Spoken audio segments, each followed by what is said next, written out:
Prophets are hard, so it's okay to be like, ooh, this is hard. Yeah. It was hard for them too. If you read Isaiah and you just think, yes, I am, and you might not really be hearing the full weight of the prophet. These are books. Great. Okay, you want to talk about the call? I do.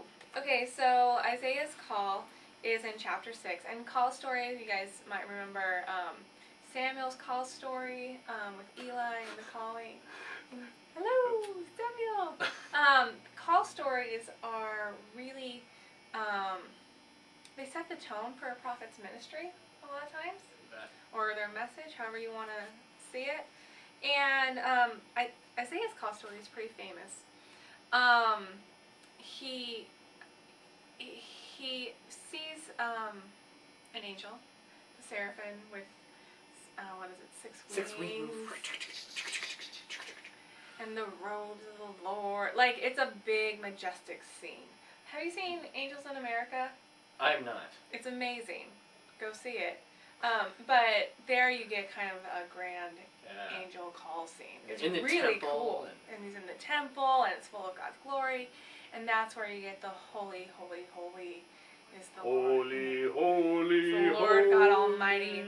And Isaiah says, I am from an unclean people, I have unclean lips. And the angel takes a burning coal and touches his lips. And instead of fusing their mouth, which is what I kind of think would happen, it cleanses. And, I think that's a really good metaphor for the whole thing, is that you think these words are going to sear you. To sear you. Oh, nice. And to close your mouth because you don't want to say these things. But in reality, it frees you. Yeah, these tough words cleanse the iniquities. Nice. We haven't done high five in a little while. I know. So we're bringing it back. We're going old school all the time. Yeah. Good, huh? I like it. I love it. The thing I like too about his call is the call is a hard call. Yes. You're going to go and speak to a people and they're not going to listen to you. You know, there is the classic God trick of who shall I send? And Isaiah, being all pumped because now he's got clean lips, says, me, pick me! And so God's like, I know. And so God's like, yes, you shall go for me, and you will say, and your message is going to be awful. You're going to say words, and no one's going to understand you, and you will be despised amongst the people because of the message that I'm giving you. And I always feel really bad because it's basically like, here's a terrible mission that you're going to have. You're essentially going to be fruitless in it, but you have to do it anyway. And there is like one moment of hope. Yeah. Is that at the end of all this, people are not going to listen to you, and it's going to get really dark. It says, but then there's a stump. Yeah. There's a seed of Jesse. Yes. Yeah. There's a remnant. The righteous remnant. You know. Like. But it's basically saying, you know, you have a hard job, and you're not going to get a lot of thanks for it. No. And I think about a lot of our folks, out there who may well have hard kids to parent, or illnesses that you wind up with, and the days are just hard. Yeah. And Isaiah's call, to me, is sort of this sense of God is with you, even when you know you're going to try to keep your kid on the straight and narrow, and they're not going to do it. Or you're tasked with caring for a company that is floundering. But then there's this hope for the restorative moment, even though it may not be apparent. Right. Great. It's call. Great. Classic call. And similar kind of calls are going to happen with a lot of the prophets. Yeah, we're almost, none of the calls are like, hey, we've got palm trees and pina coladas for you. I always said that I wish my call took me to Jamaica. Yeah. But it doesn't. Or to the French Riviera. Yes. But you know what? I don't get calls to go there. Let's envision it. I wish we could do like a thought bubble. I don't have that technology. I know. You know? We're pretty low budget. The next text that we want you to know about comes from 2nd Isaiah. So we're going to jump over. And so we're in exile. And part of the great move when you move into 2nd Isaiah. 1st Isaiah can be hard sledding. There's lots of judgment. It's painful to read. 2nd Isaiah starts off, comfort, comfort you, my people. And all of a sudden you go, we are in a different book. And the whole of 2nd Isaiah is sophisticated, it's poetic, it's an incredible book. One of the key images in 2nd Isaiah is one that has a resonance throughout time. It's called the suffering servant.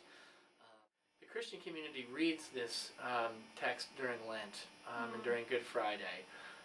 When we are imagining Jesus on the cross, we hear the suffering servant as Jesus. There's no other way we can hear it. However, Isaiah, and I want to lift out, there's another way to hear this image. The synagogue hears this image as Israel. And it's probably how Isaiah was intending it. And he does this beautiful thing. Rather than say, Israel, it's been hard on you, but you're going to do okay, and you've been hit, but you're going to get back up again. Isaiah is a poet and takes the entire people and creates one figure, this unnamed suffering servant, and says, without even saying it, this is who you are. As this servant is wounded, but then becomes whole, so all, and Isaiah is universal, all nations become whole. It harkens back to the Abrahamic promise we talked about in Genesis, where Israel is blessed to be a blessing to all nations. And 2nd Isaiah is plucking that string in this beautiful way. It's gorgeous. So again, it's a great example of with poetry, when we go, you see a great piece of art, or you hear a great poem. Wrong thing to do, I think, would be to say, well, this is why that painting is great, Nicole, and I don't know what you've seen it, I don't care, because this is what... Because this is the right way to do it. No, you look at it and you say, what do you see? And you see something, and I see something, and we go, and it blends together. So, hear Jesus in the suffering servant, but then also hear Israel, this entire people. And that they can both be right. Or not, right's kind of a bad word, but they're both valid interpretations and meaningful for the individual. Exactly, and they lift out different aspects of the text. It's richer for it. Right. It's more multidimensional.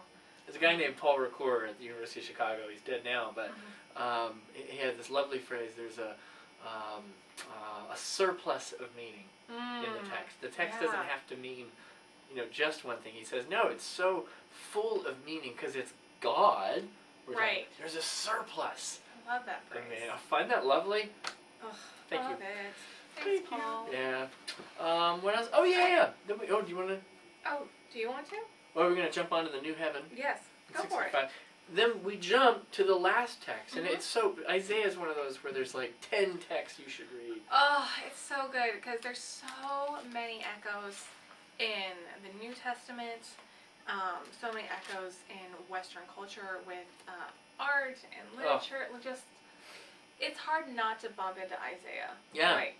And as you read him, you go, oh, that's where that's from. Oh, that's where that's from. Yeah. Well, this last little piece, this is when the Jews are back in the land and they're rebuilding the temple, and it's hard going.